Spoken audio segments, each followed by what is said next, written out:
Thank you, Mr. Chairman. While this bill is not perfect, it is a pilot project. It gives us the opportunity to answer those if questions going forward. And many of you recall a few years back, we talked about this same process with children with learning disabilities. And the same arguments opposed to that are still being issued concerning this. And so I want to repeat that story to you. It's a personal story, but I want to share that story with you because I think it applies to this today. Our youngest son was born at 2 pounds and 2 ounces, stayed in the hospital 90 days, went home with a tube feeding and with oxygen for the next 12 months. Did not thrive whatsoever. We just prayed that he would be able to someday ride a bicycle. And then the next thing was we prayed that he would be able to attend school. And we entered him into public school, determined that to get him through as best we could. Had a learning disability, just struggled to learn.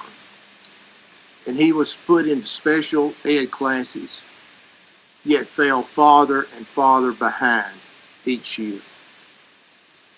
We came to the conclusion that we had to do something different. And so we took him out of the public school. And because my wife was able and we were financially able, we brought him to Nashville, out on West End. And my wife, for 5 years, transported him back and forth every day, twice a day, to that school. Made a huge difference in his learning ability. He went back into public school at Gallatin High School, and through some special teachers there that took special attention to him, he was able to graduate. We were thrilled that he graduated with a regular diploma, because when he went back to Gallatin High School, that was really in question. But the experience of those 5 years turned that around. He entered university that had a tutoring for learning disability students their freshman year, Harding University in Arkansas. Took him 5 years, but he graduated from there. After that, he obtained his master's degree. And today, he's working on his doctorate. If we had not had the ability to move that child into a private education through those 5 years, he'd be flipping hamburgers today. We've talked a lot about the system.